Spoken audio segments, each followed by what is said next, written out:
aviateurs descendant Rabasca à Fort-Témiscamingue. Mettant en vedette Jean-Claude Carrière dans le rôle du Grand Sec. Maurice Chartrand dans le rôle de Loup d'hiver. Martin Étier dans le rôle de Brûlot. Jacques Larouche dans le rôle du Hibou. Alexandre Lavoie dans les rôles de Monsieur James Cameron et Mathurin. Yves Ranson dans le rôle du Sanglier. Diane Rivard dans le rôle de Lady Anne Hopkins. Martin Robert dans le rôle du Renard. André Saint-Onge dans le rôle du Conteur. Mario Trudel dans le rôle du Précautionneux. Et Gérard Vachon dans le rôle du Rossignol. Premier épisode, soirée à Arnfield, départ pour Relais. Avec la collaboration de Maurice Étier dans le rôle de Monsieur Lavant.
C'est ça qu'il faut savoir.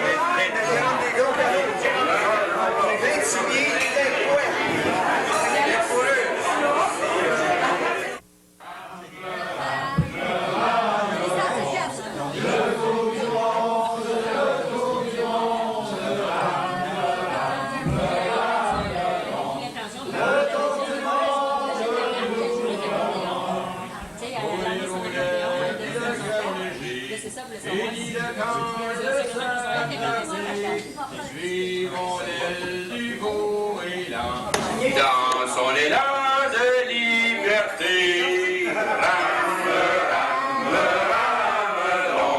Le tour du monde, rame, rame, ramelon.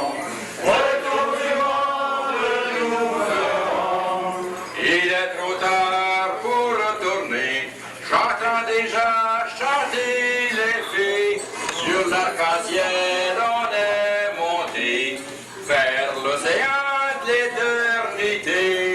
Rame, rame, ramelon. Le tour du monde,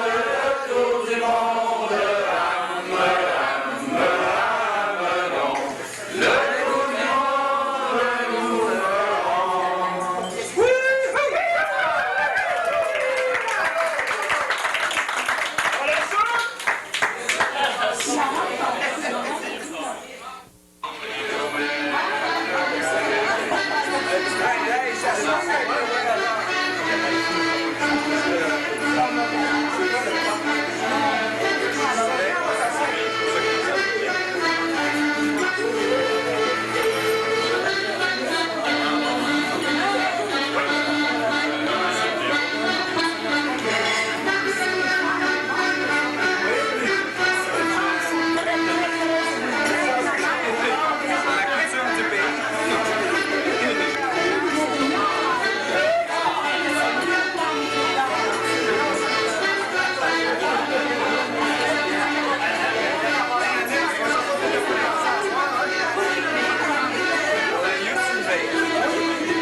Alors, on devrait remercier la cuisinière et notre hôtesse pour un si bon repas, hein?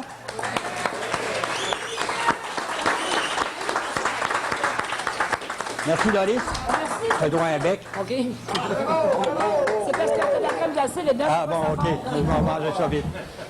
Eh bien, j'aimerais remercier Mme Desgroseilliers de nous avoir accueillis. J'aimerais remercier Adrienne et Joseph pour le bon morceau de musique. Tantôt, on va sans doute en jouer d'autres. On peut les remercier.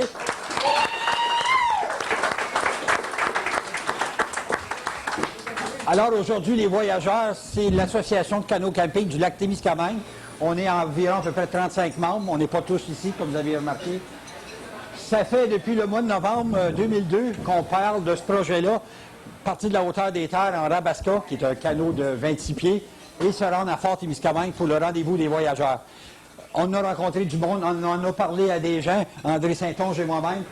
Et puis, laisse-moi dire que ce matin, quand je me suis levé, j'ai sorti de mon lit, je me suis dit, ça y est, enfin, on va pouvoir vivre ce qu'on parle depuis le mois de novembre.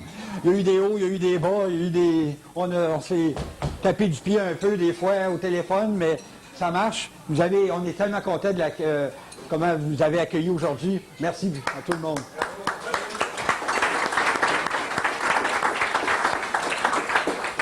Au cours de la veillée, certains voyageurs vont parler soit des trajets, soit c'est quoi l'attrait des fourrures. À tour de rond, on passera. Mais avant d'aller plus loin, j'aimerais passer la parole au compteur qui va nous présenter Mme Desgroseilliers, qui est notre hôtesse. Merci. Merci Jean-Claude. Deux choses. Il y a un message ici qui mérite d'être lu. J'espère que Diane nous donne la permission. Voici ce qu'elle nous a écrit. Quel courage, c'est un beau retour aux sources, que les lacs et les rivières se montrent limpides et hospitalières pour vous, chers voyageurs. Que le vent du large caresse votre projet. L'histoire, vue de loin, c'est intéressant. Et suivre les traces dans l'aujourd'hui, c'est sûrement passionnant. Que votre cœur soit léger jusqu'au point d'arrivée. Merci Diane, excellent message.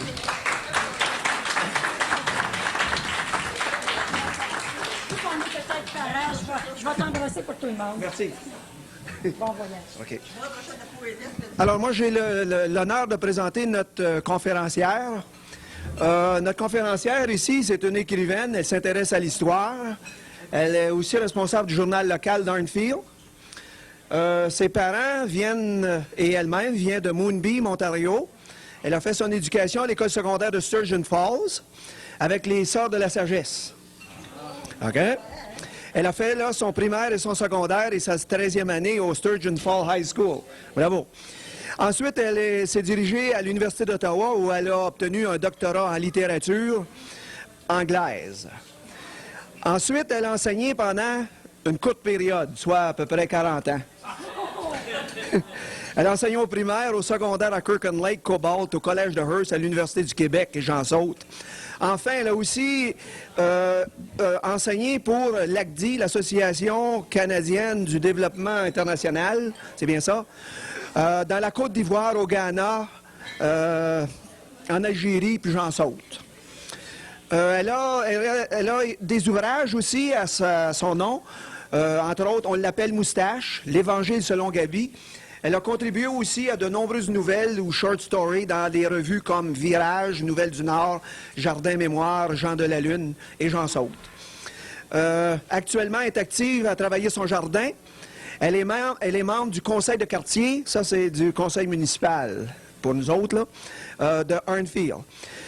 Et si je clôt là-dessus, c'est que madame, son ancêtre, croyez-le ou non, c'est Médard Chouard Desgroseilliers, qui semblerait être venu ici en 1659-60 et qui, en retour, lorsqu'il s'est retourné à Montréal, il avait trouvé les restes du site de Dollard des Ormeaux et les vaillants combattants dont on connaît l'histoire. Alors, présenter Mme Desgroseilliers, c'est un honneur. Et je crois qu'on a beaucoup à recevoir. Et merci beaucoup. On était chez elle en 1986 à l'occasion du tricentenaire du passage du Chevalier de Troyes d'Iberville. On avait été accueillis au fusil et les bras ouverts par la suite. Aujourd'hui, elle nous accueille encore à bras ouverts. Puis on est très fiers, très contents, Mme Desgroseilliers. On vous écoute. Il me fait toutes sortes d'éloges, mais les gens me connaissent ici. J'étais très heureuse de les recevoir pour Arnfield, parce que c'est le monde d'Arnfield qui les a reçus chez nous. Et puis, surtout qu'ils représentent ce que mon ancêtre faisait. Il a actuellement passé ici en 1660, où ces mêmes voyageurs vont passer la nuit, là. Lui, il a passé là. Et puis, ben, c'est un des fondateurs de la compagnie de la baie du Son. Là, vous comprenez que je vais loin. Quand je dis que c'est le premier pionnier d'Arnfield, c'est lui. J'y tiens. Et puis, eux représentent justement les gens qui n'ont pas peur, qui s'avancent devant n'importe quoi, la tempête, le beau temps, rien, même les moustiques, rien ne les arrête, voyez-vous.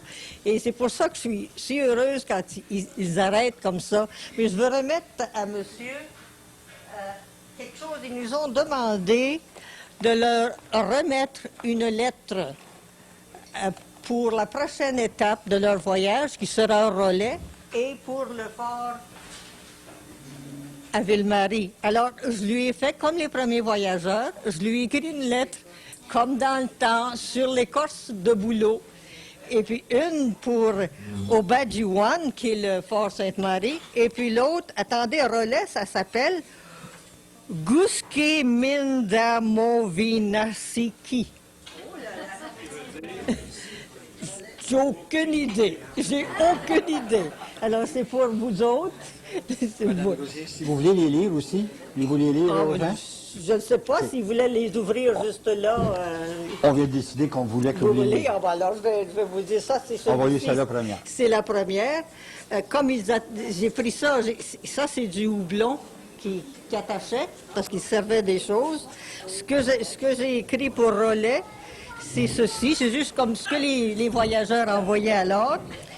À tous les notables et mes valeureux compatriotes, salutations de la terre de Rupert, vous tous, gens de Gaskemi-Damonwiniski. Heureusement que ces braves coureurs de bois ont fait un arrêt ici avant de descendre vers le sud. Ainsi, ils pourront apporter cette missive et vous la remettre au passage, tout en prenant un repos mérité. Votre amabilité est reconnue tout au long de la route des fourrures. Ici, les voisins se font rares et les ennemis aussi, à 2 ou 4 pattes. Il est vrai que mes bons chiens de garde sont toujours aux aguets pour éloigner ceux qui pourraient être dangereux, surtout les ours, que les petits fruits qui entourent ma cabane rustique attirent de plus en plus. Par contre, le sens de devoir éloigne aussi les chevreuils et les orgnaux me forcent d'aller toujours de plus en plus loin pour me trouver de la viande fraîche. Heureusement que le lac Opazatika est très poissonneux. Les voyageurs pourront prendre tout ce dont ils pourraient avoir besoin dans leur déplacement vers vous, puisqu'en partant d'ici, le courant descend vers le sud. Ils pourront alors se la couler douce. J'ai ouï dire qu'une robe noire pourrait se pointer parmi eux. Si oui, il y aura alors grande célébration pour fêter les mariages et les baptêmes depuis sa dernière visite. J'aurais bien aimé suivre les coureurs de bois dans leur randonnée pour prendre part aux réjouissances, mais mon canot a besoin de réparation. C'est pourquoi je leur ai transmis mes vœux pour vous. Ce sera donc grande fête à l'agglomération. Sans aucun doute, les Autochtones viendront en grand nombre fêter avec vous et prendre part au festin. Je termine afin de remettre cet écrit à nos généreux voyageurs qui partiront tôt demain afin d'éviter les rigueurs du soleil chaud de l'été pour la majeure partie du trajet. Je vous répète mes salutations à vous tous de la prochaine étape. Si, à votre tour, vous prenez la route de la baie de James en quête de meilleures fourrures, n'oubliez pas que vous êtes les bienvenus ici à la hauteur des terres. D'ici vers le nord, vous aurez moins de difficultés à pagayer, vous laissant filer avec le courant. Que Dieu vous soit en aide. À la revoyure, je demeure ici où mon ancêtre a campé avant moi. Gabi.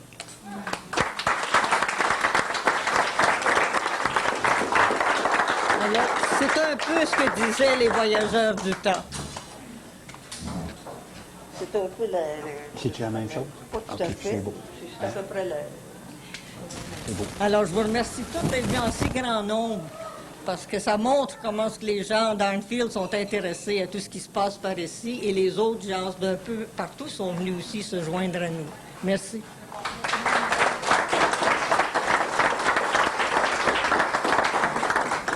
Avant de passer à la présentation des voyageurs, il faut que je passe la parole au Chief Trader, qui est celui qui nous paye. Alors, si je ne le laisse pas parler tout de suite, je risque de ne pas être payé. Alors, M. James Cameron.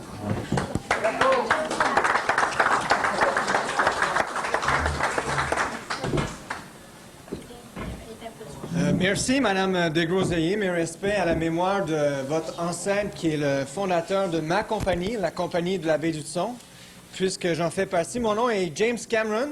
Je suis le chef de poste à Fort-Témiscamingue, mais aussi le chef du district du Témiscamingue. Et ces voyageurs sont venus me chercher à Fort-Abitibi puisque je dois compléter ma tournée d'inspection. Et ce que je peux vous dire, c'est que je suis le neveu de Angus Cameron. OK, les Cameron ont joué un rôle très important dans le commerce des fourrures ici dans la région. Alors, ça complète ma présentation. J'aimerais avertir les voyageurs de ne pas trop fêter ce soir puisque demain nous partirons tôt pour la route. Merci. Je vais vous appeler certains voyageurs qui vont venir vous parler. Le premier avec qui je vais commencer, il est en train de fumer sa pipe. Je pense que c'est le temps de l'inviter. Non, il veut pas, il veut fumer sa pipe. OK. Bon, ben OK. Je vais passer au sanglier. Je suis le sanglier. Viens ici. On a chacun un surnom, comme vous avez remarqué. Lui, c'est la raison qu'on l'appelle le sanglier, parce qu'il est né en Belgique. À un moment donné, il s'est retrouvé en Nouvelle-France, on ne sait pas comment, mais il veut peut-être vous conter ça. Vas-y, sanglier, à toi. Ah ben, bonjour tout le monde, je suis bien binaire, je sais pas à vous. Sanglier, il faut que tu parles français. Ah ben, bonjour à tous, mesdames, surtout, et toutes ces belles créatures qui nous entourent. Je les apprécie énormément, surtout après un si long voyage. Je suis bien heureux d'être parmi vous. J'ai été emporté dans cette aventure un petit peu malgré moi. Venant de France pour fuir Napoléon, j'étais embarqué illégalement sur un navire, on m'a mis à fond de cale et arrivé aux abords d'une ville qui s'appelle Mont-Royal, on m'a dit « On connaît une bonne place pour te cacher, mon ami », et on m'a offert un contrat que j'ai signé sans trop savoir. Et me voici donc embarqué depuis des semaines et d'autres lunes à voguer sur des lacs et des rivières. Mais ici, rendu dans le nord, où la nature est généreuse, où les lacs sont merveilleux et où il y a tant de belles créatures, revenons-en, je ne puis que me féliciter d'avoir trébuché si longtemps dans les jambes des Français pour en arriver ici, enfin à la liberté. Bravo! C'est beau, ça!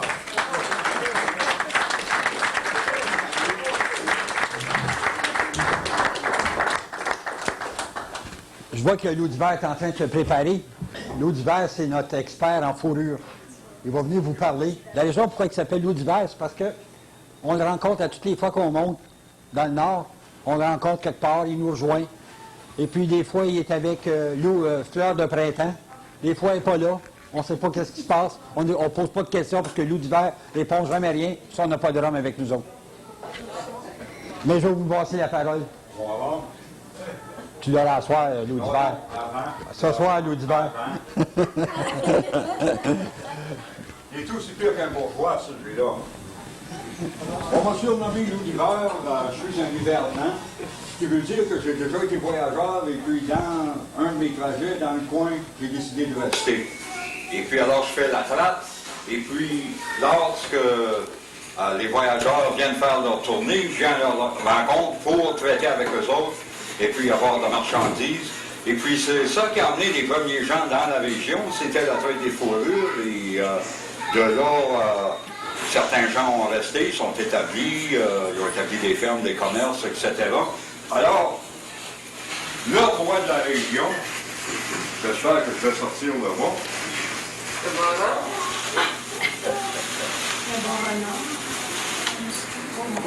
C'est ça. C'est ça qui a commencé l'économie de la région ici, c'est le castor. Et puis, justement, si je peux trouver dans mon sac, j'ai la liste de prix.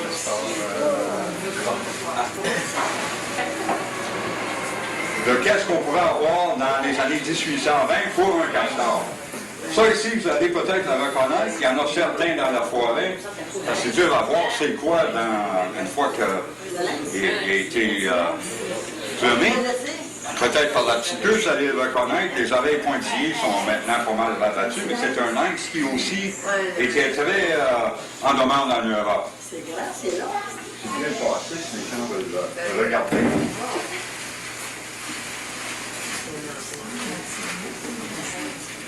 Puis ça, c'est un petit format de castor qui ne m'apportait pas autant que le plus gros.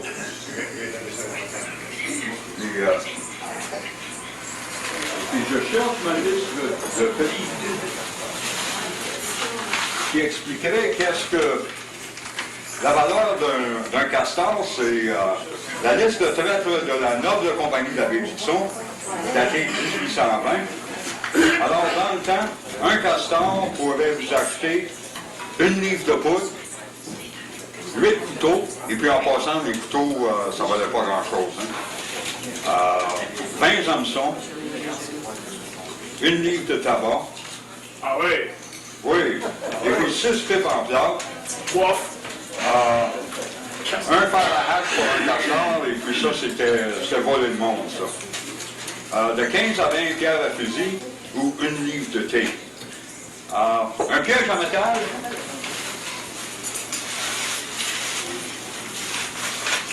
comme celui-ci, qu'on utilisait pour prendre le castor, ça valait 2 pots, comme la plus grosse qu'on vous a fait passer. Aussi, pour 2 pots, on pouvait se procurer une corne en poudre. 3 castors, vous achetez un manteau de laine ou une capote faite avec la laine de la baie du Son. Le meilleur, puis ça peut vraiment nous voler, parce qu'ils savaient qu'on en voulait. Un galop de rhum, c'était 4 castors. Et puis, des castors de meilleure qualité. 6 castors, vous achetez une barrique de blé. Et puis, une livre de perles de verre qu'on se servait pour échanger avec les Autochtones. Encore une fois, c'était de 1 à 5 castors, dépendant de la qualité des pierres. 6 à 10 castors, vous achetez une couverture. Et puis, je n'ai pas amené mon fusil de traite ici parce que je ne voulais pas poser des ennuis à personne. Ça coûtait de 10 à 14 pots de castor pour un fusil. Je sais qu'on a entendu souvent les histoires qu'on empilait les pots de castor jusqu'à la hauteur du fusil. C'était peut-être fait à certains endroits, mais pas par la compagnie de la baie du Son. Il y avait un prix pas mal fait sur leur marchandise.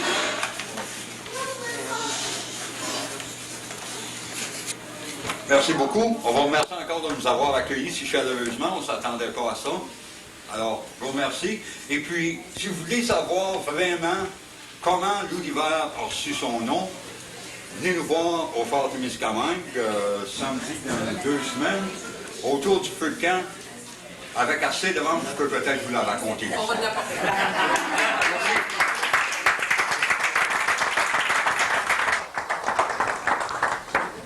D'habitude, quand on est à l'extérieur, on invite le renard à venir nous parler des jeux parce qu'on fait des jeux. Mais ici, ça va être un peu difficile. Je ne sais pas si on pourrait faire la tire au renard en dedans. On pense qu'on serait capable. On pourrait faire ça. Fait qu'on pourrait faire un jeu pour montrer ça. Ça s'appelle le renard, puis on a un expert. Ce qu'on fait, c'est qu'on prend 2 ceintures fléchées qu'on attache ensemble. Et puis, ce qui arrive au renard, je ne peux pas donner la mienne parce que je viens de m'apercevoir que j'avais quelque chose d'attaché après. On se prend 2 ceintures fléchées. Le renard va expliquer un peu, avant qu'il commence à expliquer un peu c'est quoi au juste. Alors ça, c'était un jeu qui se pratiquait à l'époque, OK? Parce que les voyageurs, quand ils étaient assis à côté du feu, mais qu'est-ce qu'ils faisaient toute la nuit, à part que tuer les maringouins, se chicaner? Eh bien, ils faisaient des jeux. Ils faisaient des jeux. Ça, c'est un qu'on aimait beaucoup, qui jouait assez fréquemment. Alors l'idée est, ce que tu vas démontrer, là, Sanguy? Et Sanguy va faire des démonstrations. Après ça, si des gens veulent essayer contre notre champion, on va prendre, on aime ça quand les gens viennent pour défier notre champion. Alors, ce qu'on fait, c'est qu'on met la ceinture fléchée derrière le cou. OK? On se met à 4 pattes. Et l'idée, c'est d'emmener notre opposant de l'autre bord de la ligne. C'est ça s'appelle... Okay. Voilà, il faut avoir une lutte assez solide. N'oubliez pas que les voyageurs transportent leur ballot comme ça. C'est le temps si vous les gagez, là. C'est le temps. Alors, c'est le nord contre le sanglier. Est-ce qu'on est prêt? Partez! Ah ouais, sanglier! T'es capable de sanglier, sanglier! Non, triche pas. Non.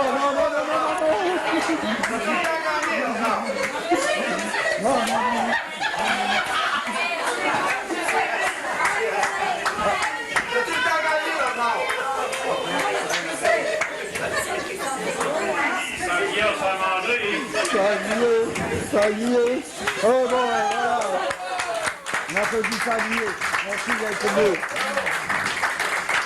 Alors, c'est quelqu'un qui aimerait venir affronter le Nord. Non? Je pense que ça te tente, quoi. Il me semble que je pense que ça te tente. Monsieur, ça me tente tout? Venir affronter... Non? Ça me tente pas? Non?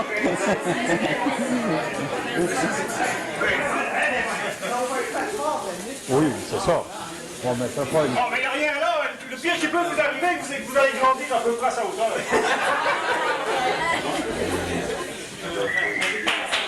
Ah, on a quelqu'un. Comment il s'appelle? Oui. Louis. OK, alors Louis veut s'essayer. Alors, tu comprends l'idée, là, Louis? Hein? OK.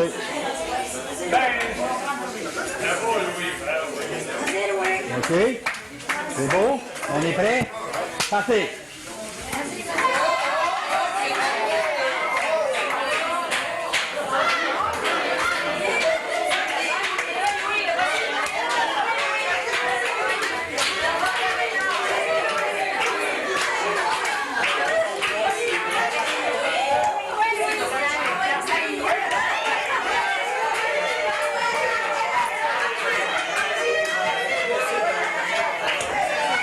Oh.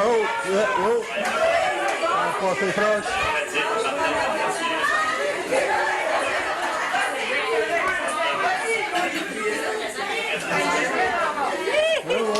Merci Louis, bravo.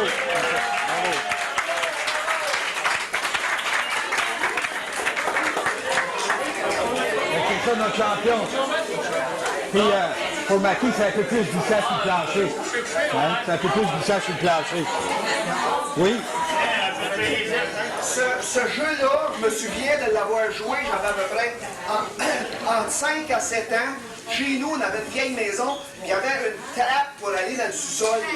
Et mes parents nous faisaient placer chaque côté de ce trou-là. Et puis là, on avançait, on reculait, on était tout petits, mais il y en avait des plus grands. Et lorsqu'on était pour tomber dans le trou, ben là, on lâchait la corde. C'est un vieux jeu qui date de très longtemps. Il y a des voyageurs. Monsieur le compteur, ça fait plusieurs fois qu'on entend votre histoire, mais on n'a jamais vu une démonstration de votre prouesse. Ça coulait que le compteur, tu viens de te faire égalité. Je vais laisser ça des plus jeunes. C'est ça, des plus jeunes? Il n'y a pas personne qui veut s'affronter? Non? Merci. Merci, il a passé. Les voyageurs jouent à plusieurs jeux qu'on ferait à l'extérieur. Un des jeux que les gens aiment beaucoup faire, c'est le truc à la corde. On se met les voyageurs contre tous les autres et on ne s'est jamais fait battre encore. Parce que le voyageur s'arrange toujours pour gagner. On vous dit ça tout de suite d'avance. Hein? Non. Il n'est pas mental, il n'est pas tricheur. Il couleur la vérité, puis il s'arrange pour gagner. C'est deux affaires différentes. Faites très attention à sa façon. Ça arrive qu'on se trompe, là, mais c'est pas notre faute. On est juste un petit peu ignorant. Pour me poser la voix un peu, je vais demander à Rossignol, qui va venir en avant, vous nous parler un peu des chansons qu'on interprétait lorsqu'on était en canot. Alors bonsoir, Jean Dupayé, il fait plaisir d'être avec vous ce soir. Merci de votre accueil. Nous, les voyageurs, comme vous avez pu le constater, nous sommes des gens qui aimons nous amuser dans des jeux, mais également on aime danser, on aime chanter. On aime chanter non seulement le soir autour du feu, on aime également chanter lorsqu'on avironne. La raison pour ça, c'est d'abord pour non seulement nous désennuyer, mais également le rythme de nos chansons donne la bonne cadence quand on avironne. Puis ça facilite le travail d'équipe, le travail ensemble, puis ça fait passer le temps. Alors, moi, on m'a engagé lorsque j'ai signé mon contrat parce que ces voyageurs tenaient à avoir un chanteur, un bon chanteur pour aider à la cadence. Puis c'était recherché à l'époque. Je suis une espèce rare. Donc, on m'offre... Oui. Alors, étant donné la raison, mon rôle important dans l'expédition, on m'offre 1% de plus que le salaire de ces vulgaires voyageurs. 1% de plus. Parce que je chante et j'aide à donner une cadence lors des voyages.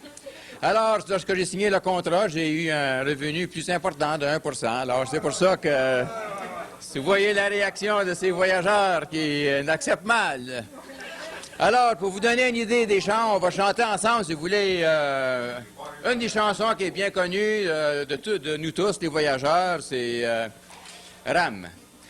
Ram, ram, ram, dans le tour du monde, le tour du monde.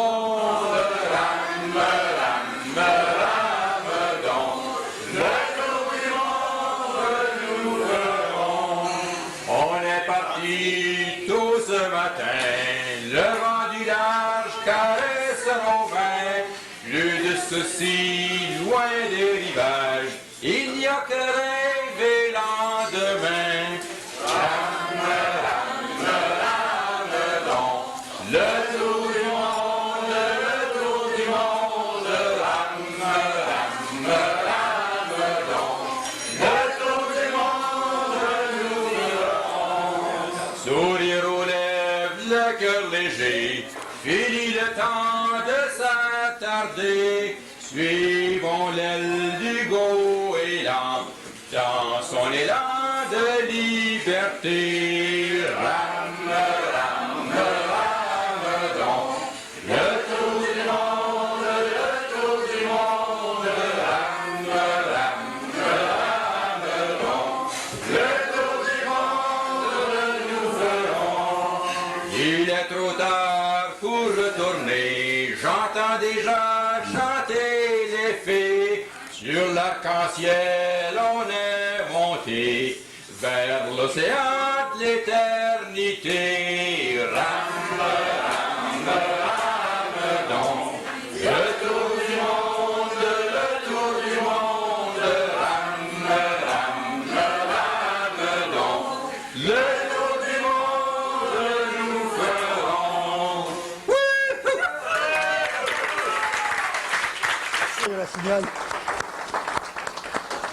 Ben, les voyageurs ne faisaient pas juste chanter, puis faire des jeux, puis boire du rhum. Il fallait qu'ils travaillent. Alors, pour vous parler des ballots qu'on transportait, il y a Hibou Quirieux qui va venir vous en parler. J'avais pas 1%, mais j'ai eu des bonnies de rhum parce que j'ai transporté. Ah ouais?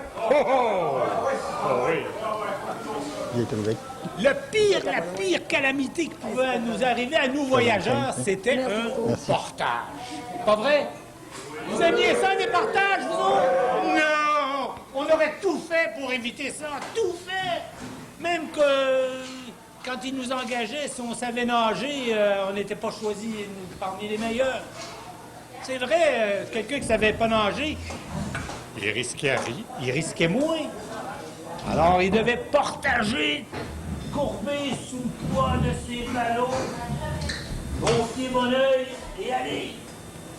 Vous savez comment ça pesait un ballot de fourrure, comme on a vu? 250 livres! Ah, ça c'est... Mais chaque ballot pesait 90 livres, 41 kilos. Comment on en... Pierre Bongon en transportait combien, les gars? Plusieurs. Beaucoup. 5! Vous vous souvenez pas de lui?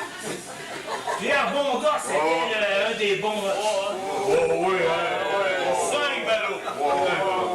Mais calamité de calamité. On a vu qu'ils se sont crevés aussi, hein? Oui. Des croix là, sur le bord des rivières, hein? C'est pas vrai? Il y a ceux qui foncent, mais il y a ceux qui se défoncent! Non, mais pensez-y, là. On mettait la sangle, là, le ballot, premier ballot. Deuxième ballot par-dessus, Et troisième. Puis là, tu marches sur les roches. Moi peut-être, mais pas toi. Non, pas moi. Moi, je l'ai transporté déjà, mais là, j'ai réalisé que la raideur changeait de place. Alors là, j'invite les trois génieux me passer devant. Non, mais parlant des ballots, on parle des ballots, mais les portages, quand je dis qu'on faisait tout pour les éviter, c'est qu'on prenait des chances, on n'écoutait pas toujours le chief trader, pas vrai? Quand il disait, non, vous pas, on l'essaye, on descend. C'était pas toujours efficace. Dieu, mon âme, on a enterré plusieurs autour des roches. Alors, des ballots, on pourrait en parler longtemps, mais combien on pouvait mettre dans un rabasca, comme vous avez vu tout à l'heure, les grands canaux? Une tonne et demie de matériel! C'est sûr que les voyageurs modernes en routier chromé, ils en transportent plus que nous, mais là, on est engagé pour le peu qu'on avait. Hein? Alors, c'est ça, les ballots, il faut se pratiquer pour demain, l'exercice. Merci.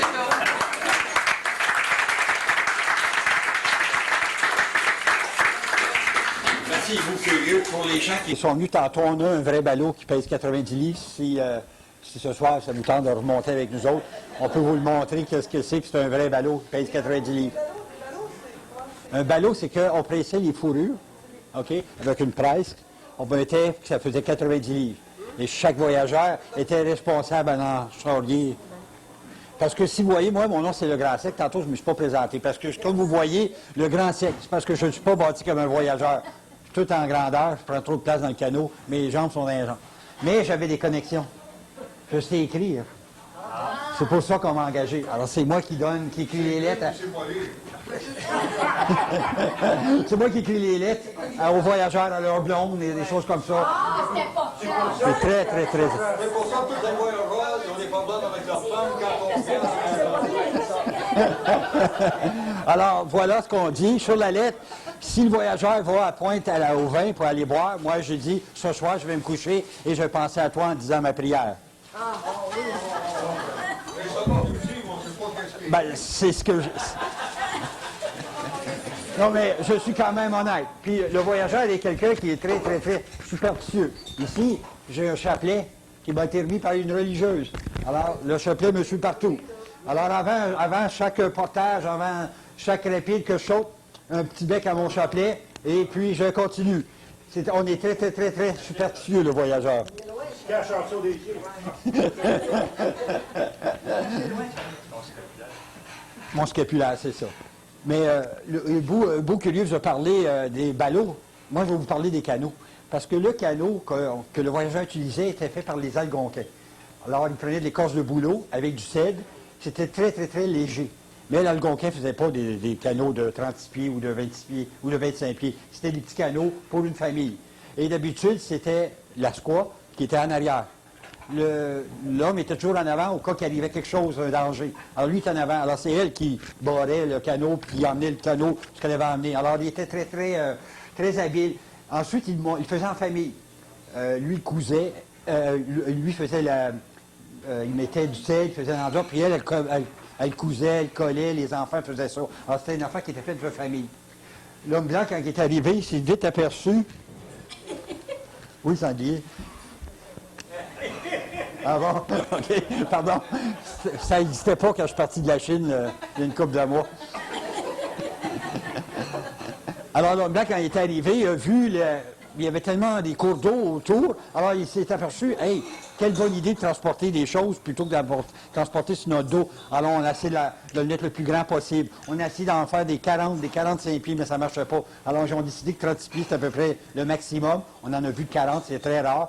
Et puis, ça s'appelait le canot de maître. Le canot de maître, ça veut dire qu'il partait de la Chine, montait jusqu'à la hauteur des terres, Fort-Témiscamingue, c'était le plus loin, ou il partait par Batawa, il allait dans les rivières, puis il se rendait à Fort-William, qui est maintenant Thunder Bay. Après ça, c'était le canot du Nord. Le canot du Nord était plus petit, plus maniable, parce qu'il y avait plus de portage. 4 hommes portaient un canot qui pesait à peu près 350 livres. Pensez-y, 4 hommes portaient un canot qui pesait à peu près 350 livres. On a des portages pendant notre trajet. On va se mettre les plus d'hommes possible après. On n'a rien à prouver. Ça, on peut vous le dire. Sanglier, je ne peux pas parler.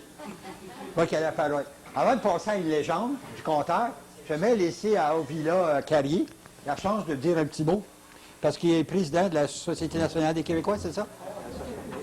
Ah, la Société d'histoire de Rouyn-Noranda, pardon. Alors, je vous laisse la parole. Alors, merci beaucoup. Oh, ça fonctionne. Est-ce du son là-dedans? Oui, un peu. OK. Bon, de toute façon.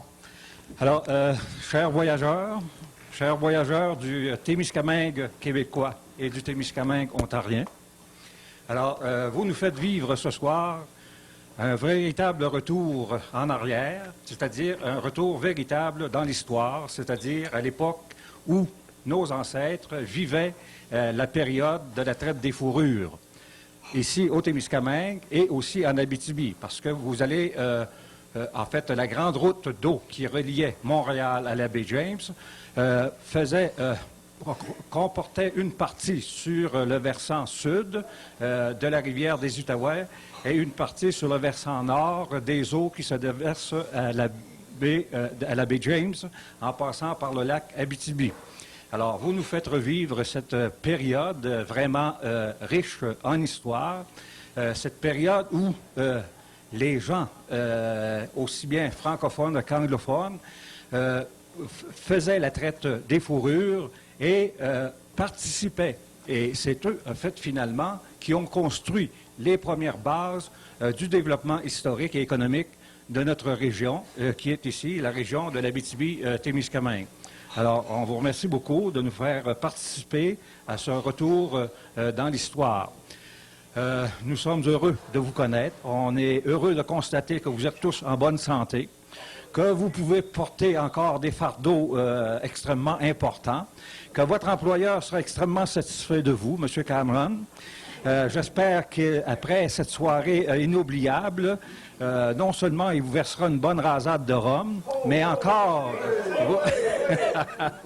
assez frais, mais encore pourra-t-il vous donner quelques pourcentages sur votre paye qui est déjà, je pense, assez grassement généreuse, mais qui peut quand même accepter quelques montants additionnels. Alors, on vous souhaite un bon voyage. Et vous êtes sur les traces aussi, disons, non seulement des commerçants de fourrure, mais aussi, en fait, c'était aussi des commerçants de fourrure, mais c'est sur la vieille route qu'ont fréquenté, c'est-à-dire d'Iberville, entre autres des Groseilliers et Radisson, semble-t-il, dans les années 1660, 1659, 1660. Alors, vous parcourez un chemin historique et vous refaites l'histoire et soyez assurés que nous sommes avec vous et que nous vous accompagnerons jusqu'à la fin de votre périple. Je pense que vous devez être à Ville-Marie quelque chose comme le 26 juillet, alors au Vieux-Fort, là où vous allez déposer vos ballots de fourrure, j'imagine, et avoir la récompense monétaire de vos efforts. Alors, bien le bonsoir et bonne poursuite de votre voyage. D'habitude, on va passer à une légende, mais d'habitude, quand on fait une légende, il commence à faire noir et on a un feu. Parce qu'il faut toujours qu'il y ait le feu, avec la noirceur puis les mouches noires. La légende est toujours mieux. Fait que va faire semblant qu'il y a un gros feu ici. Puis je vais laisser la parole au conteur qui va venir nous parler d'une légende, de son cru. Et il ne m'a pas dit à quel qu'il va vous la présenter. Alors, pour parler d'une légende, ça rappelait à ça. Alors, pour parler d'une légende, il y a un avant-propos. Dans une légende, il y a toujours des faits qui sont réels et il y a des choses qui sont inventées. Et en lisant à propos des légendes, on se rend compte que l'Amérindien, lui, il y a deux niveaux de langage. Il y a les niveaux de langage journalier commun des fourrures, du travail et le reste. Et il y a ce niveau de langage qu'on pourrait considérer un petit peu plus spirituel, un petit peu plus dans le monde de l'inconnu, où là, il changeait de niveau de langage pour expliquer les choses qu'il comprenait. Avant de commencer la légende, il faut distinguer entre le voyageur et le coureur de bois. Je ne sais pas si vous savez, il y a une distinction très claire. Le voyageur, lui, c'était simplement un engagé qui avironnait un canot. Donc, on prenait les ballots au point A, à un poste de traite, et on allait le porter en avironnant dans le canot au point B, qui était souvent l'endroit central avant d'être expédié en Europe. Le coureur de bois, lui, au contraire, c'était un indépendant. Il traitait pour lui-même. Souvent sans contrat de traite. Donc, souvent, il travaillait illégalement. Qu'est-ce qu'il faisait? Il se trouvait du matériel de traite et puis il partait d'un pays d'en haut. Il traitait directement avec les Indiens. Il rapportait les fourrures et puis il le vendait illégalement. Soit à des compagnies, soit à d'autres individus. Et c'était payant. Alors, la légende suivante, c'est deux voyageurs qui décident le printemps, une fois les glaces parties, de monter dans les pays d'en haut. Donc, ils équipent un canot, s'en vont au marchand. Chez le marchand de gros, achètent fusils, achètent ciseaux à glace, grelots, fil de laiton, chaudron, un peu de nourriture séchée. Et voilà le nécessaire pour aller troquer chez l'Indien. Alors, ils avancent vers les pays d'en haut. L'île aux allumettes, la Matawan, et ils progressent. Ils échangent leurs matériaux européens pour des peaux de castor. Et ils savaient choisir. Ils ne choisissaient que les gros castors. Les gros castors qui étaient payants. Le castor gras et non le castor sec. J'expliquerai la différence. Et plus ils avançaient, plus la saison avançait également. Et il était déjà septembre, et nos deux coureurs de bois, hantés par le gain, avançaient. Ils étaient maintenant dans le pays des Témiscamingues. Il leur restait encore du matériel de troc, et ils avaient entendu parler des belles fourrures au-delà de la hauteur des terres. Et ils se dirent, il faut s'y rendre. Mais c'était déjà octobre. Et ils s'avançaient. Et arrivés à la hauteur des terres, un bon matin de septembre, une fine glace commençait à recouvrir les ruisseaux. Mais leur désir de gagner était tellement grand qu'ils s'aventurèrent au-delà de la ligne de partage des eaux. Et c'est là qu'ils purent acheter les plus belles fourrures, denses, riches, et déjà ils voyaient miroiter devant eux la richesse dès leur retour. Mais, en ce matin de novembre, les petits lacs étaient déjà gelés. Et les deux coureurs de bois, avec peu de nourriture, se sont mis à commencer à regarder. Même les Indiens des entourages commençaient à se questionner de leur aventure si loin. Et un matin, une épaisse couche de neige commençait à recouvrir le sol. Et c'est là que les deux coureurs de bois se sont rendus compte qu'ils étaient rendus loin, très loin, et qu'il n'y avait aucun retour.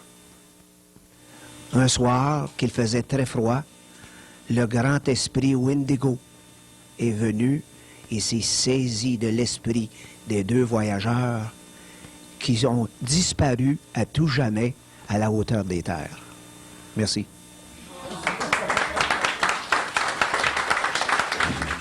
Je pense qu'on commence à comprendre pourquoi le sanglier, il l'a envoyé de Belgique, hein?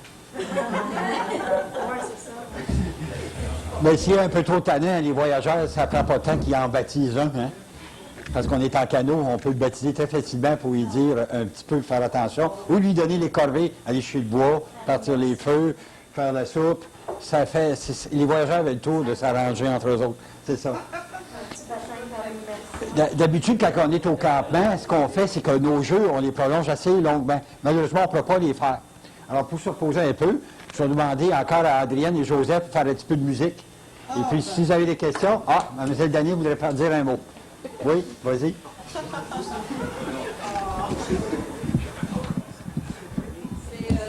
la part du conseil de quartier de Anfield. On voulait vous remettre un livre de souvenance d'Anfield. C'est le livre du 50e. Lorsqu'ils ont fêté le 50e à Anfield, on veut remettre ça à l'exposition, aux membres de l'exposition. Bien, merci beaucoup.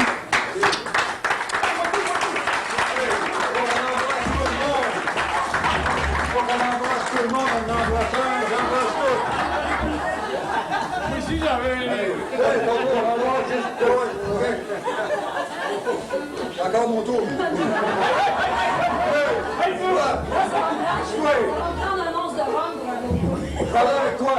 Daniel, comme je suis le seul voyageur qui lit, je vais faire la lecture auprès du feu. À Adrienne et à Joseph.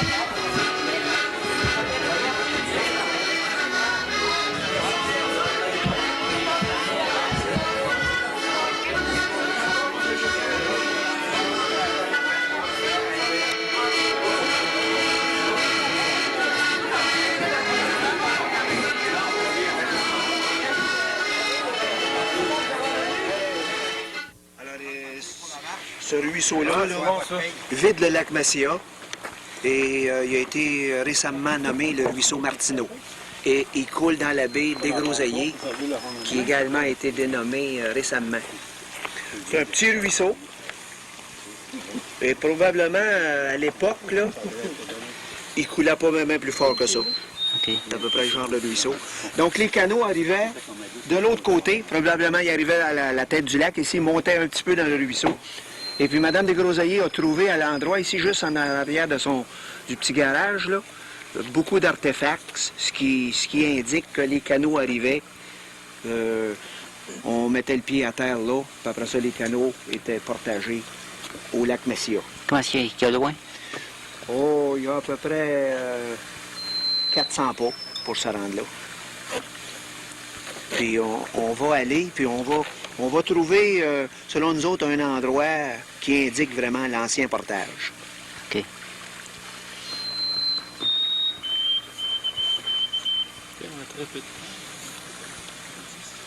Ça, c'est pour... Notre prestation. Oui? Oui, c'est beau. Merci. Aïe!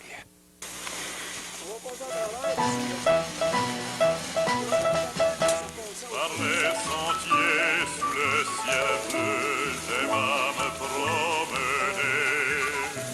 De sac au dos, le verre en main, je me mets à chanter. Val-de-Lis, Val-de-Roi, Val-de-Roi, Val-de-Roi, Val-de-Lis, Val-de-Roi.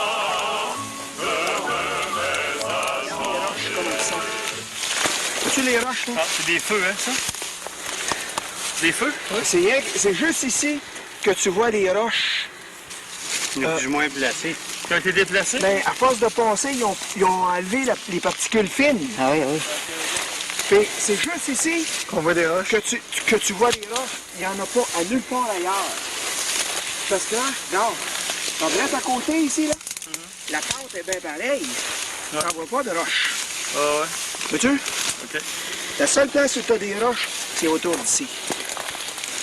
Fait qu'ils s'en venaient, puis ils montaient ici. Puis là, il ne faut pas oublier qu'il s'est rajouté de l'humus là, entre les roches. Avec les feuilles, avec les années, oui. Bien, selon nous autres, c'est ici. Okay. Puis, c'est la plus belle place. Tu fais tout ça ici, là. tu C'est t'en vas plein de par roches là. de là, des gros... Ah, il y a des coupes, il y a toutes sortes gros- de terrains impraticables. Ok. Puis ici, ça monte graduel, puis ça redescend graduel de l'autre côté. On y va-tu? Oui, on va y aller l'autre bord. Mais c'est le seul endroit qu'on... On voit que les roches ont été déterrées par le passage. par le passage des gens. Puis tu remarques que c'est encore net comme... Tu sais, il n'y a pas de... Ça, faut dire que dans les années 30, ils passaient encore ici, là.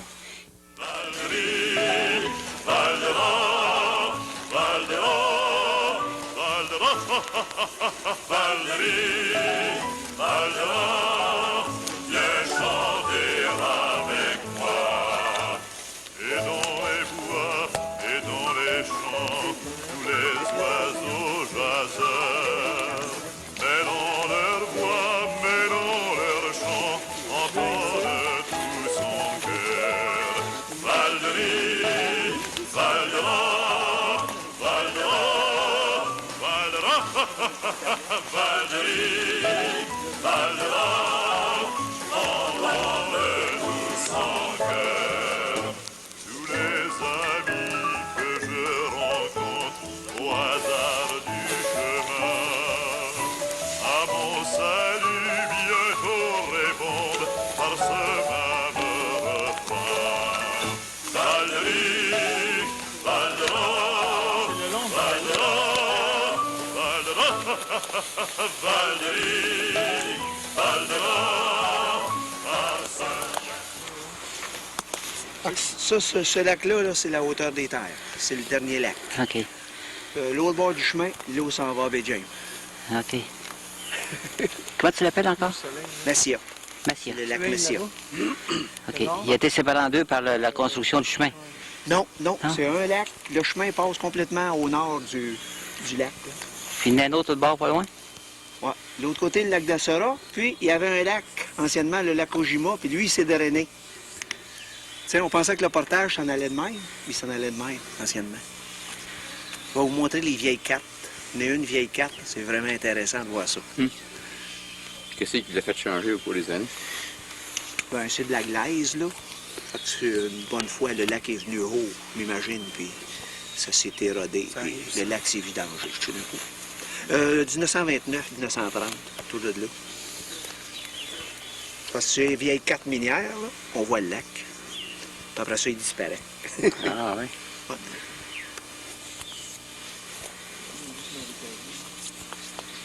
Puis à l'autre bout du lac, il y avait la fameuse cabane de Tunini. Le bout de ce lac-ci? Ouais. On a essayé de trouver le site, là, mais on l'a jamais trouvé l'année passée. Lui, il payait au poste de la Hudson Bay avec de l'or. Ah ouais. De l'or. Ah, jamais sûr ce qu'il prenait, hein? Non.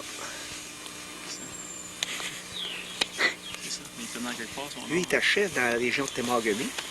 Puis il avait réglé le cas d'un Indien assez vite. Là. Il l'avait zigouillé. Fait que la tribu, après ça, l'avait plus ou moins chassé. Puis c'était envenu ici, à cette région-ci. Ah oui. Et c'est à ce moment-là que le gouvernement du Canada signait les ententes avec les Indiens.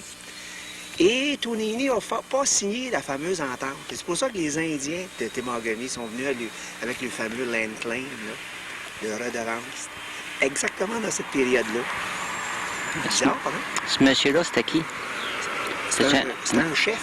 Amérindien. Oui. Puis il s'est envenu vivre ici. Puis au bout, il y avait une longhouse, juste au bout du lac ici. Puis quand on a cherché à peu près comme 3 heures de temps, nous trois, ce printemps, tout d'un coup, on a découvert une source, tabarnouche, au bout du lac. Puis c'est évident, ça avait été creusé à la pelle, cette source-là, pour venir au lac. Puis selon nous autres, la longhouse était pas loin de cette source-là. Mais là, t'as rendu trop tard, il faut qu'on parte. Mais là, on va revenir, on va la trouver. On va y trouver les fondations de cette fameuse longhouse-là. Trop intéressant. Peut-être même trouver des pépites d'or aussi. En bonus. En bonus, hein? C'est jamais. Feu, feu, joli feu, la chaleur nous réjouit.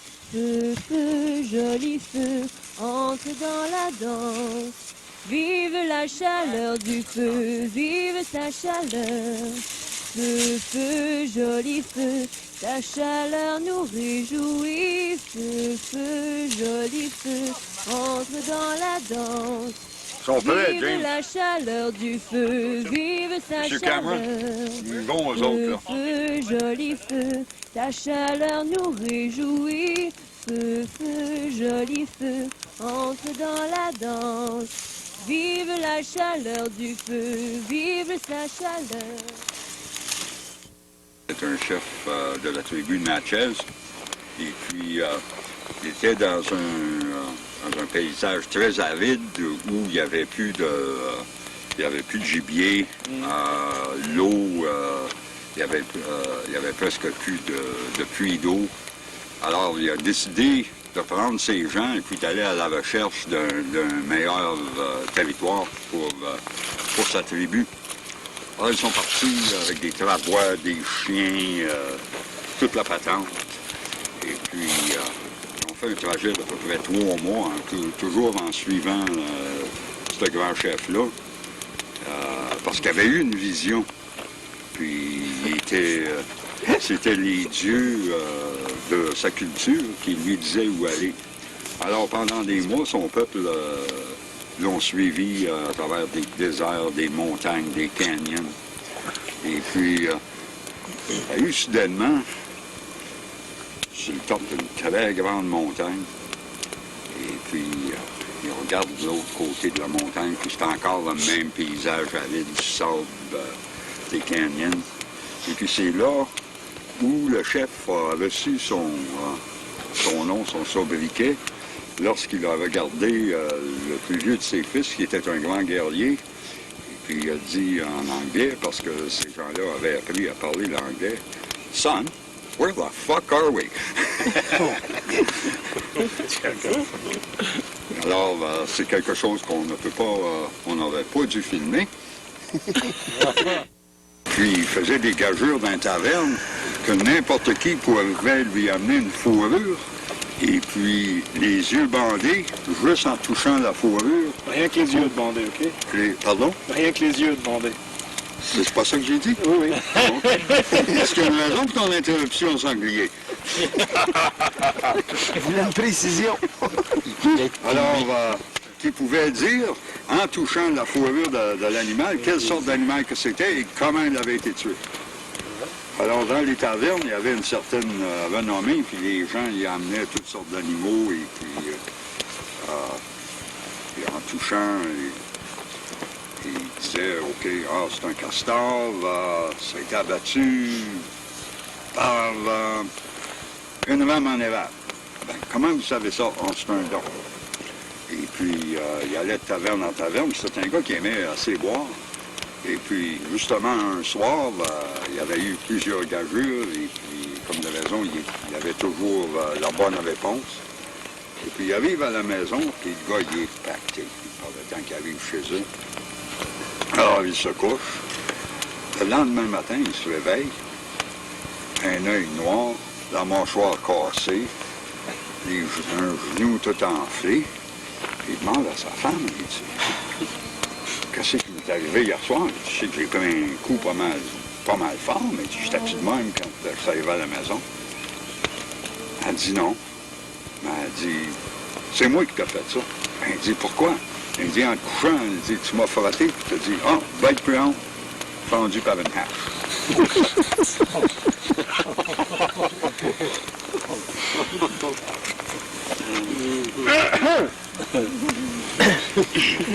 C'est l'Indien qui ramasse tous les petits gars de la tribu.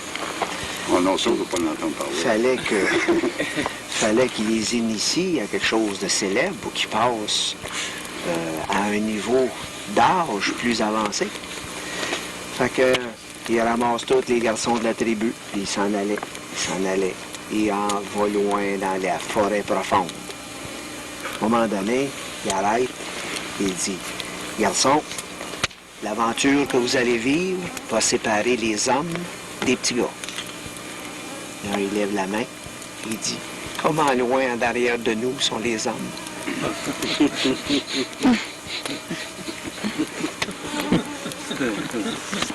C'est un sage.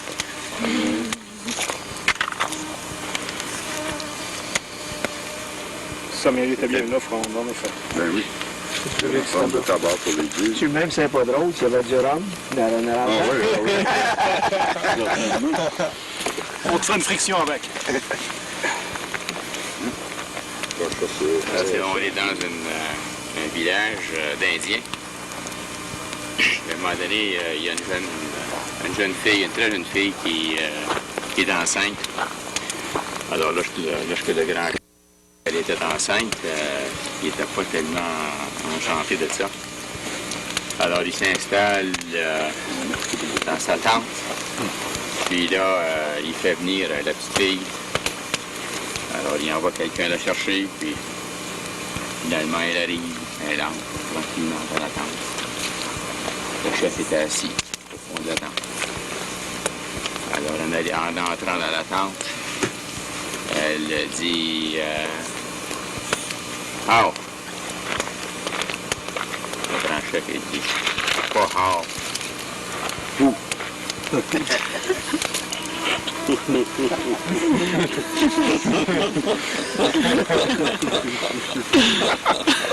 C'est le même Indien qui disait chance. Puis l'autre gars, il dit, it's not chance, he says, it's how. He says, I know how, I need chance.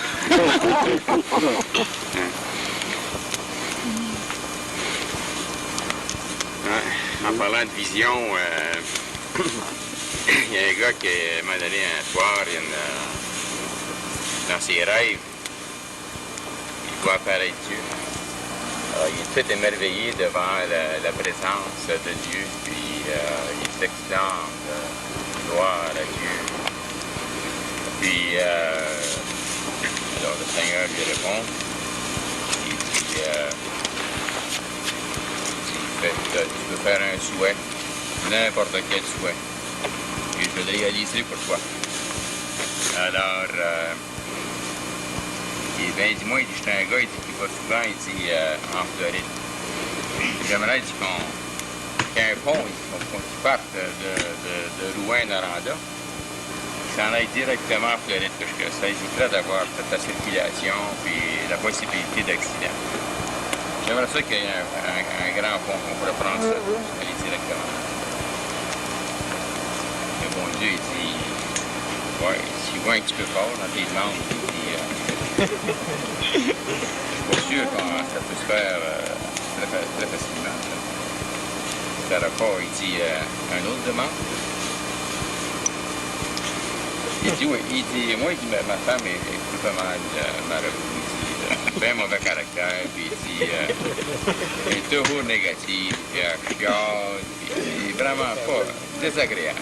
Tu pourras pas, il dit, comme la reprogrammer pour qu'elle soit de bonne humeur, puis positive, puis enthousiaste, puis agréable. Le bon Dieu s'arrête, il pense une secousse, puis il dit, c'est la fois encore la première demande, t'as fait. Dis combien de voix tu veux sur ton port.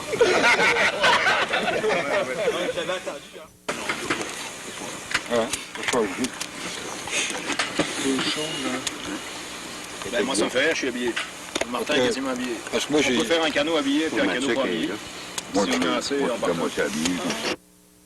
Puis, Jean-Claude, est-ce que tu peux nous dire tes impressions avant le départ ce matin? Avant le départ, la nuit a été pas mal blanche. Je suis sûr que la nuit prochaine, on va dormir. On va avoir à l'Ironie toute la journée, là, puis on va faire nos présentations. Mais j'ai bon espoir, il n'y a pas de vent, ça a l'air éclairé. C'est le jour 1 aujourd'hui. Est-ce que vous avez hâte au départ? Oui, parce que c'est là que tu es vraiment dans l'action. Enfin, tu plantes ton aviron, puis là, tu pars. Ah oui. Est-ce que vous avez un message à envoyer aux gens de Fort-Témiscamingue, parce que le message va arriver avant vous? Aux gens de Fort-Témiscamingue, préparez le café, on s'en vient, puis le rhum. Et les créatures! Et les créatures. Et c'est Anguille ajoute les créatures. Ici, au nord de la baie du lac Long, ou du lac Opasatika, les canaux s'avançaient ici. Et puis, ils entraient un petit peu à l'embouchure de ce petit ruisseau-là pour finalement aller accoster sur le bord de la petite plage qu'il y a au fond. Fait que c'était naturel par les Amérindiens de passer là. Puis après ça, les voyageurs qui transportaient fourrure. Puis après ça, ceux qui sont entrés en canot pour commencer à explorer pour les mines, pour les gisements de toutes sortes. Mais les grands noms connus, on parlait hier de... Bien, Madame de Groseilliers nous indique que son ancêtre, Médard Chouard de Groseilliers, serait passé ici en 1659, 1660. Il est mention de ça dans certains écrits où, en retournant vers Montréal, il passe sur le site où Delord des Ormeaux avait combattu quelque temps auparavant, et on sous-entend qu'il venait de la hauteur des terres. On va préciser. Ici, c'est le cas. Ben, c'est ici, c'est passé. Puis Iberville? Ah, ça c'est réel. Iberville, en 1686, avec ses frères, puis le chevalier de Troyes. Eux autres, ils venaient de la route du lac Windigo. Et puis, ils ont passé ici. Il était une trentaine de canots, une centaine d'hommes. Ah oui? Et puis, eux autres, s'en allaient pas jouer au golf à Baie-James, hein? Non? Non, c'était une question de reprendre le commerce des fourrures qui était aux mains de commerçants rivaux. Puis ça donne, c'était des Anglais. On parle souvent, nous autres, que c'était la guerre en français puis en anglais, mais c'est pas ça. C'est la guerre de commerçants rivaux. Les Anglais étaient installés, eux autres, à Baie-James, et de moins en moins de fourrures descendaient à Montréal. Donc, c'était important de reprendre ce commerce-là. Alors, l'expédition en question a passé ici. Ah oui. Et donc, on parle d'une trentaine de canots. Je pense que c'est 33 canots, au juste, là, de canots du Nord. Puis ça, c'était 3 hommes, à peu près, qui conduisaient ça. Puis il y avait, d'après on a calculé rapidement, il y avait environ 30 tonnes de matériel. Ah oui. Entre autres, il y avait 50 paires de raquettes qui avaient même apporté au cas où le groupe n'aurait pas parvenu à rentrer à Montréal durant la saison de canotage. Ah oui? Ah. Fait que cette expédition-là a passé ici. Vers le lac Abitibi? Vers le lac Abitibi. Là, ils ont descendu à la rivière Abitibi, à la rivière Mousse pour atteindre les 3 postes anglais à Baie-James. Ils se sont installés un poste au lac Abitibi? Au lac Abitibi, à la sortie de la rivière du Parquet, le chevalier de Troyes indique qu'ils ont bâti un phare là, au début du mois de mai. Non. Avec 4 petits bastions. Tout semble indiquer que ce phare-là était pas très loin du rivage et qu'avec l'érosion, le poste serait actuellement au fond du lac, peu profond. On a des idées où il se trouve, mais les archéologues, entre autres comme Marc Côté, des gens comme ça, vont, avec les années, retrouver ce poste-là. Ah oui. Fait que, pour conclure, on peut dire que cette route-ci, c'est vraiment une route très intéressante au point de vue patrimoine historique de la traite des fourrures. Pour arriver jusqu'ici, il pouvait passer par la rivière ou la rivière Blanche, hein? Exactement. Et ça, il y a eu beaucoup de discussions à savoir pourquoi que le chevalier de Troyes a choisi la rivière Blanche, la rivière Larder, puis toute la série de petits lacs pour venir brancher dans la baie ici du lac. Il semblerait que s'il avait utilisé la rivière des 15, qu'il aurait été arrêté peut-être pendant 2 à 3 jours, parce qu'il y avait une quinzaine de portages sur la rivière des 15, entre Notre-Dame-du-Nord et Anglier. Okay. Juste assez pour alerter, supposons, des commerçants rivaux ou même des Indiens qu'ils auraient devancés et puis qui auraient été possiblement avertir les Anglais à Baie-James. Donc l'élément surprise n'aurait pas fonctionné. Donc, probablement qu'ils ont choisi le réseau de la rivière Blanche pour cette raison-là, un peu se cacher à l'extérieur de la route ordinaire de passage. OK. Moi, je suis André Saint-Onge, je demeure à peu près à 3 km de Notre-Dame-du-Nord. Okay. Puis je joue le rôle de compteur avec les voyageurs dans l'expédition de la hauteur des terres à Fort-Témiscamingue en juillet 2003.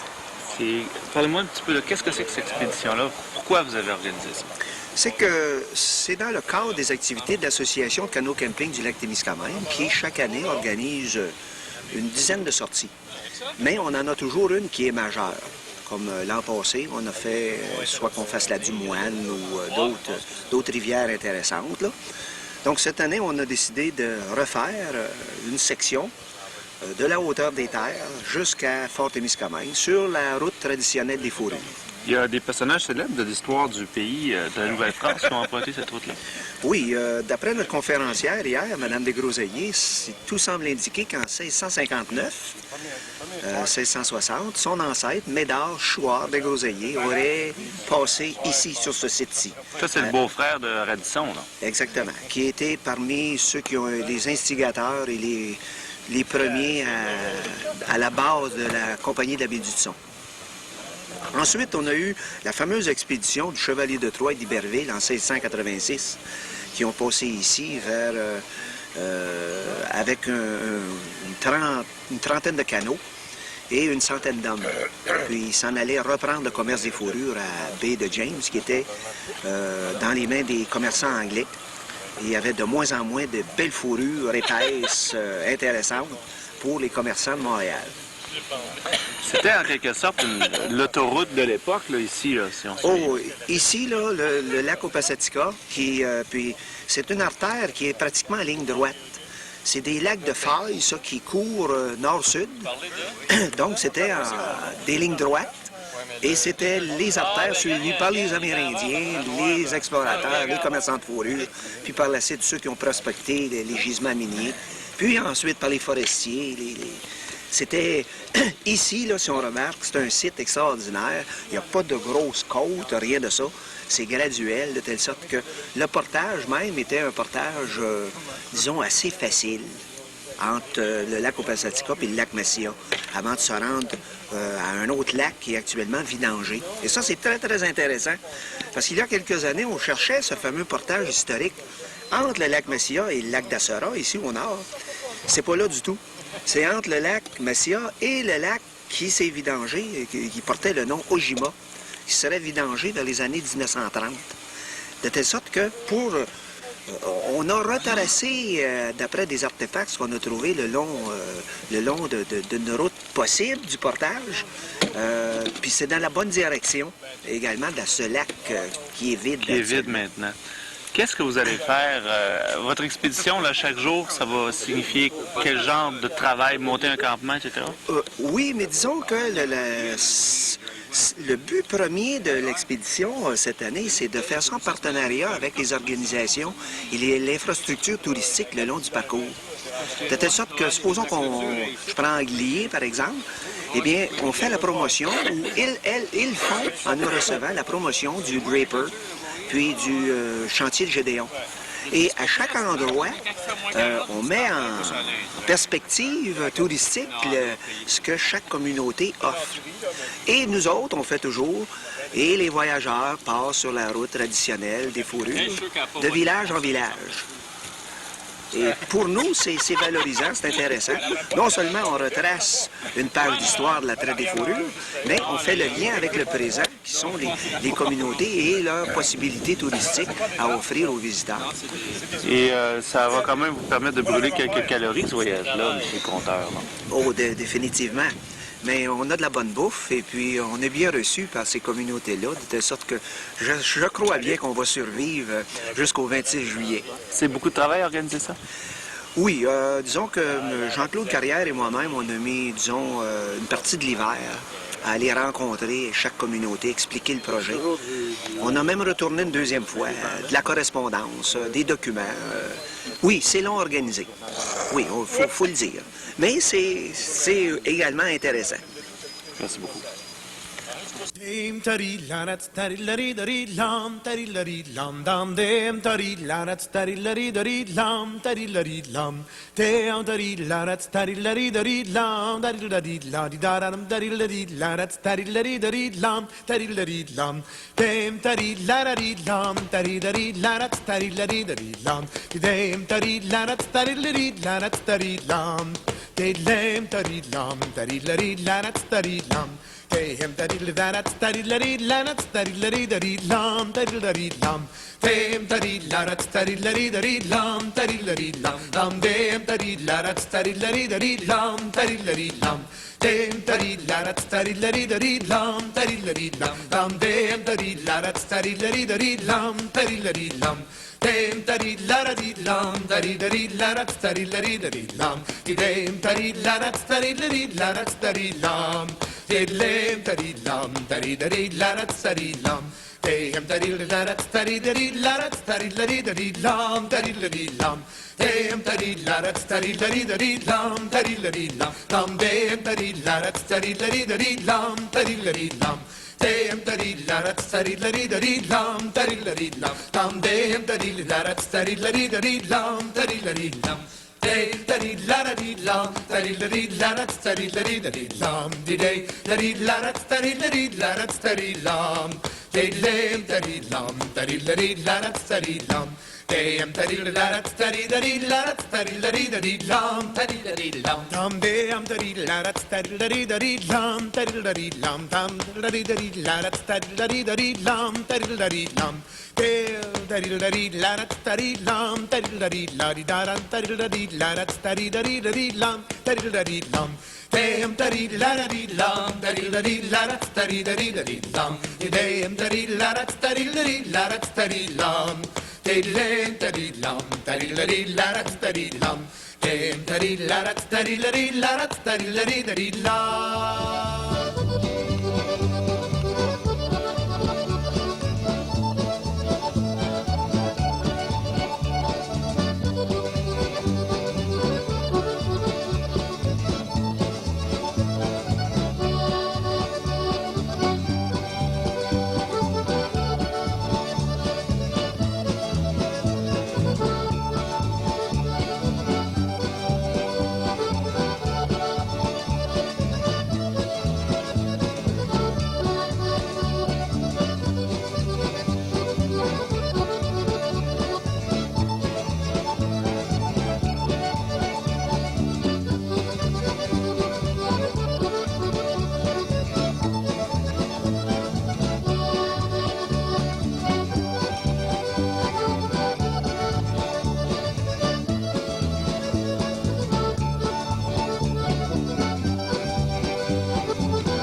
Dem tarilla rat tarilla ri lam tarilla ri lam dam dem tarilla rat tarilla ri lam tarilla ri lam dem tarilla ri lam tarilla rat tarilla ri lam dem tarilla rat tarilla ri lam dem tarillam tarilla rat tarillam dem tarilla rat tarilla lam tarilla ri lam dem tarilla rat tarilla lam tarilla ri lam dam dem tarilla rat tarilla lam tarilla ri lam dem tarilla rat tarilla lam tarilla ri lam dam dem tarilla rat tarilla lam tarilla ri lam dem tarilla lam tarilla rat tarilla lam di day tarilla rat tarilla lam dem tarillam tarilla rat tarillam dem tarilla rat tarilla lam tarilla lam tam dem tarilla rat tarilla lam tarilla lam tam tarilla rat tarilla lam tarilla lam tarilla rat tarillam tarilla daram tarilla rat tarilla lam tarilla lam dem tarilla lam tarilla rat tarilla lam dem tarilla rat tarillam dem tarillam tarilla rat tarillam dem tarilla rat tarilla lam.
Appelle l'hiver.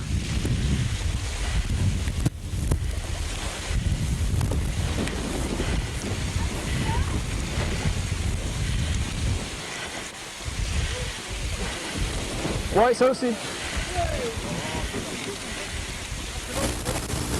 Ah ben, ok, c'est beau ça.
belle. J'ai pas choisi, mais j'ai pris la plus belle. La fille montée derrière moi sur ma selle. C'est l'aviron qui nous mène, c'est l'aviron qui nous mène en haut. La fille montée derrière moi sur ma selle. La fille montée derrière moi sur ma selle. Au bout de 100 lieues, elle me demande des avoirs. C'est l'aviron qui nous mène, c'est l'aviron qui nous mène en haut. Au bout de 100 lieues, elle me demande à boire. Au bout de 100 lieues, elle me demande à boire. Je l'ai menée auprès d'une fontaine. C'est l'aviron qui nous mène, c'est l'aviron qui nous mène en haut. Je l'ai menée auprès d'une fontaine. Je l'ai menée. Lorsqu'elle fut là, elle fut à plein verre. C'est l'aviron qui nous mène, c'est l'aviron qui nous mène en haut.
Ils partiront pas, il n'y a pas de danger, il faut pas l'amener loin sur la terre. Non, mais notre stock, oui, c'est pas ça. Ah, le stock, c'est ça. Salut, Jean. Hey. On est les voyageurs qui arrivent. Si les gens embarquent, parce qu'hier on peut embarquer, on peut faire le tir au poignet aussi. Il y a aussi la jambette qu'on peut faire si... mais hier, les gens n'avaient pas l'air d'embarquer. Fait que c'est pour ça qu'on a... clientèle que tu sais. C'est ça. Puis là, ben, s'ils ont vu, ils vont embarquer. Watch le tir au poignet, ces gars sont chauds un peu. Commence pas lui trop tôt. On va commencer les paris. Ben, c'est à l'animateur, elle dit bon, fini le jeu. Mais le porte-ageur devrait avoir son ballot à soir, par exemple. Suggestion. Oui. Bon, on peut le rentrer pour lui. On peut le rentrer pour lui. Non, mais il peut y avoir un autre voyageur qui porte le ballot, puis lui, il parle pendant qu'il montre comment c'est, la ceinture de portage sur... Oui, c'est ça, bien de même. Qu'en dites-vous? Oui. Oui, ça s'il y a plus de gens qui participent, ça donne plus d'animation. Et puis le faire essayer par une personne. Ils aiment ça, les gens, à essayer ça. Parce qu'ils nous croient. 1, 2, 3.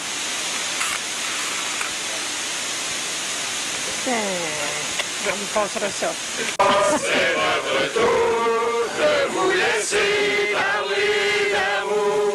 Lisez géant, c'est votre tour de vous laisser parler d'amour. Donc, merci pour votre accueil. Les voyageurs, c'est comme ça, alors. Puis checker, voir si ça marche.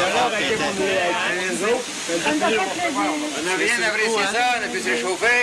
Là, c'est la poignée des voyageurs. Ça plu, les voyageurs. On a eu chaud. Ah, oui, merci beaucoup. Hein. Merci. On est content de cette réchauffement. Ça va go piquer. Salut. Bon voyage. Pas besoin de faire ça. C'est juste correct. Ça sert à l'autre. Bonjour. Bonjour. Salut Gisèle. À ce soir. 2, 3. On dit que le chien est heureux, il se fait brander la queue. On serait surpris si un beau matin, on voyait la queue brander le chien. Oh, il mouillera plus pantoute, pantoute, il mouillera plus pantoute. La compagnie des parapluies fait virer les enfants grosses. Oh, il mouillera plus pantoute, pantoute, il mouillera plus pantoute. La compagnie des parapluies fait virer les enfants grosses. Les petites filles, quand ils sont jeunes, ils portent des petites robes courtes. Mais à présent qu'ils sont plus vieilles, ils n'en portent plus pantoute. Oh, il mouillera plus pantoute, pantoute, il mouillera plus pantoute. La compagnie des parapluies fait virer les enfants grosses. Oh, il mouillera plus pantoute, pantoute, il mouillera plus pantoute. La compagnie des parapluies fait virer les enfants grosses. Les petites filles, quand ils sont jeunes, ils mangent du nénane. Mais à présent qu'ils sont plus vieilles, ils mangent des grosses bananes. Oh, il mouillera plus pantoute, pantoute, il mouillera plus pantoute. La compagnie des parapluies fait virer les enfants grosses. Oh, il mouillera plus pantoute, pantoute, il mouillera plus pantoute. La compagnie des parapluies fait virer les enfants grosses. Nos grands-mères de l'ancien temps portaient les tops du pays. Ils seraient surpris si aujourd'hui ils voyaient des bikinis. Oh, il mouillera plus pantoute, pantoute, il mouillera plus pantoute. La compagnie des parapluies fait virer les enfants grosses. Oh, il mouillera plus pantoute, pantoute, il mouillera plus pantoute. La compagnie des parapluies fait virer les enfants grosses. Les petits poissons dans les rivières, ils nagent avec leur queue. Comment ça se fait sur cette terre qu'on ne puisse pas faire comme eux? Oh, il mouillera plus pantoute, pantoute, il mouillera plus pantoute. La compagnie des parapluies fait virer les enfants grosses. Oh, il mouillera plus pantoute, pantoute, il mouillera plus pantoute. La compagnie des parapluies fait virer les enfants grosses. Nos grands-pères de l'ancien temps fumaient de la Virginie. Mais aujourd'hui c'est pas pareil, on fume de la Marie. Oh, il mouillera plus pantoute, pantoute, il mouillera plus pantoute. La compagnie des parapluies fait virer les enfants grosses. Oh, il mouillera plus pantoute, pantoute, il mouillera plus pantoute. La compagnie des parapluies fait virer les enfants grosses.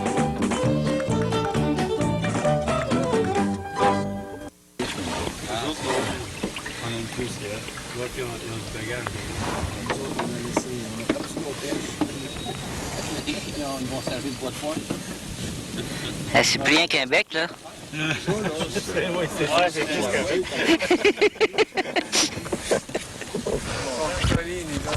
Faut qu'on se pique, là. Un baiser prolongé.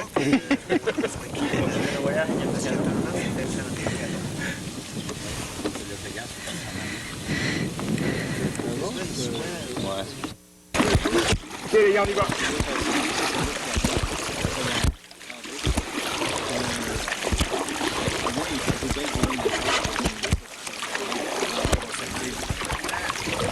Je suis passé de rendre dans le corps, je suis exclu, quand même, pour la semaine, je fais le voir. C'est mieux de ça, c'est mieux de ça.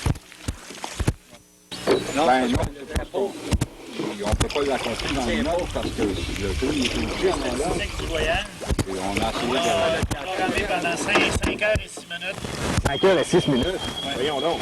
On a fait 33 km,8 en 5 heures. À une vitesse moyenne de 6,5 km à l'heure. Vitesse maximum 10,5. Ça, c'est avec le Ça, c'est un coup de vent, ça. Ça prend une shot de rame. À RAM, on a fait à peu près 8,4 le maximum. Le vent dans le dos, La moyenne, c'est 6,5. Mais on a baissé notre moyenne à un moment donné. Il y a une fois, c'est peut-être pas tout à fait exact, une fois, la première fois qu'on s'est arrêté comme ça ensemble, là, bougeait. J'ai oublié d'arrêter mon GPS. Fait que il a continué à timer, puis fait que peut-être pendant 5 minutes, je l'ai laissé marcher comme ça, avant de le réaliser. C'est pas pas. Fait que ça a baissé notre moyenne de quelques dixièmes de kilomètres.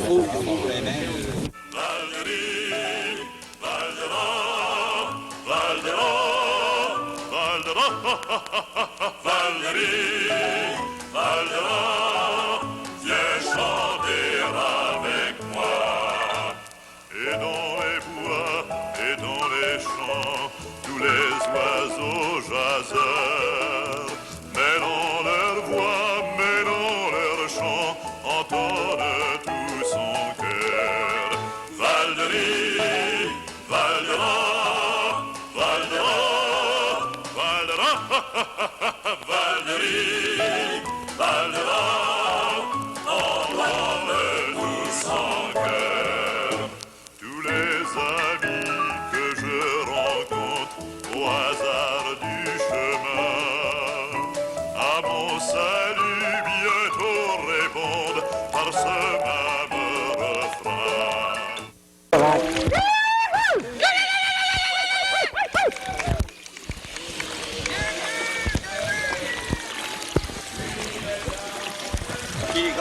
2, 3, go! Bonjour! Oh, mais on les connaît, ces gens-là! Hey!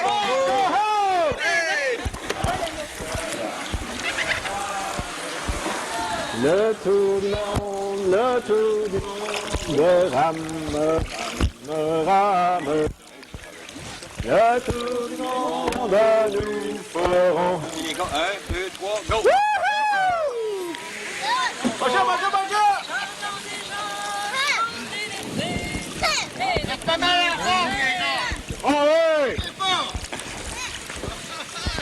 Ça va encore un petit peu, ta frère! Rame, rame. Pardon, on prend le tour. Bonjour, la balle! Bonjour!